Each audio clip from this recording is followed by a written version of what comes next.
On est à 2-3 jours là de la fin de la campagne. Est-ce que vous avez encore la possibilité de gagner cette région? Écoutez, je l'espère évidemment parce que sinon je ne me battrai pas.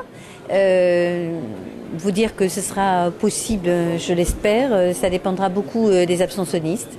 Le but aujourd'hui, ce soir, c'est de rassembler le plus possible la famille. Je crois que c'est dans notre famille qu'il y a eu peut-être le plus d'abstention.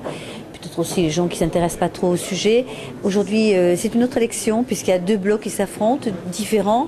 D'un côté, un bloc rassemblé depuis le début avec un seul projet, et de l'autre, quand même, des amalgames un peu particuliers avec un programme qui a été fait à toute allure où apparemment on a renoncé à beaucoup de choses pourvu qu'on puisse avoir une place. Donc, j'espère que ce stratagème, cette imposture un petit peu, cette façon de faire de la politique sera sanctionnée, enfin, en tout cas, me sera favorable. En tout cas, bon, ce que je souhaite, moi, c'est que dans ce pays où la démocratie est une conquête de la haute lutte, eh bien, que les électeurs aient voté, qu'ils votent ce qu'ils veulent, bon, plutôt pour moi, bien sûr, mais qu'ils votent, parce que c'est quand même dommage qu'on donne cet exemple pitoyable de personnes qui se désintéressent des urnes. Alors, on a tous notre part de responsabilité, sans doute. Je prends la mienne, ma part de responsabilité, mais les élus en général, peut-être les médias aussi, intéresser davantage les gens à la chose publique, à quoi sert la région. Ça a peut-être manqué, je prends encore une fois ma part de responsabilité. J'ose espérer encore qu'on pourra être entendu d'ici dimanche. Alors, vous vous adressez aux abstentionnistes. Il y a aussi d'autres électorats que vous pouvez aller toucher, peut-être le FN, peut-être le MoDem. Alors, comment vous avez arrivé à aménager finalement la chèvre et le chou? Écoutez, moi, tout simplement, je fais appel à tous les électeurs. Il est de tradition en France, dans un scrutin de tour, qu'au premier tour, on s'exprime. Là, on se sont exprimés avec de l'inquiétude, de l'exaspération, peut-être de l'agacement ou de l'indifférence. Bon, aujourd'hui, vient le moment du choix, c'est le deuxième tour. Et là, eh bien, tous les électeurs sont les bienvenus, bien sûr. Je pense qu'aucune voix n'appartient à aucun parti.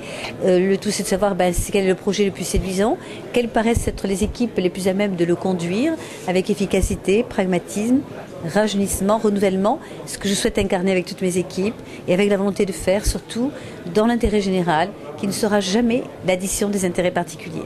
Bon, il ne faut pas se le cacher, le premier tour, ça n'a pas été une franche réussite de votre part. Il y a eu une remise en question, vous avez discuté avec vos colistiers. Qu'est-ce qui a été dit finalement? Je crois qu'on a tous entendu un message. Bon, je pense que je prends ma part, mais que c'est un message qui a été porté dans toutes les régions de France, où c'est vrai que on voit bien qu'on a subi ce qu'ils ont appelé un vote sanction, en tout cas un message fort d'inquiétude ou peut-être de contestation, il faut bien le reconnaître. Ce que j'ai regretté d'ailleurs pendant cette campagne, c'est qu'on ait trop parlé de national et pas assez de régional. J'ose vraiment espérer qu'au deuxième tour, eh bien, on se souviendra que l'élection en question, c'est pas élire le président de la République, c'est pas élire non plus un député à l'Assemblée, c'est tout simplement penser à l'avenir de notre région pour les 4 ans qui viennent. Donc, je pense qu'on a un beau projet et j'aimerais bien le conduire vraiment pour ces 4 années. Alors, en face de vous, vous l'avez dit tout à l'heure, il y a un conglomérat de partis qui ont réussi à s'allier. Bon, vous y attendiez, je suppose, hein, à cette alliance. Comment vous la jugez? Je me demande si c'est pas l'alliance de trop, parce que s'ils étaient 6 sur 2, ils étaient peut-être pas obligés de le faire. Je pense que si Martin Malvy n'a pas voulu les Verts en 2004, si le maire de Toulouse ne les a pas voulu non plus à peine un an d'exercice de la municipalité, c'est que ce sont des gens un peu ingérables, qui ont beaucoup de discours, mais qui après ne sont pas des gens pragmatiques, ce sont des idéologues. En plus, je les amalgame pas tous, parce que dans l'électorat des Verts, il y a des gens qui ont tout simplement envie de changement, qui ont envie de voir la nature plus préservée. Et si ceux-là, j'ai envie de leur dire que c'est plutôt de notre côté qu'ils peuvent trouver les vrais défis, développement durable, mais aussi défis environnementaux, comme on l'a fait au niveau du gouvernement avec le Grenelle de l'environnement, comme je l'ai fait en tant que maire de Montauban avec un plan climat que j'ai déjà mis en œuvre. Eh bien, moi, je pense que nous sommes les mieux à même de porter ce programme aujourd'hui, sans sectarisme, sans idéologie, avec beaucoup de pragmatisme, avec surtout la volonté de faire que l'écologie ne soit pas punitive, mais que ce soit une écologie de progrès.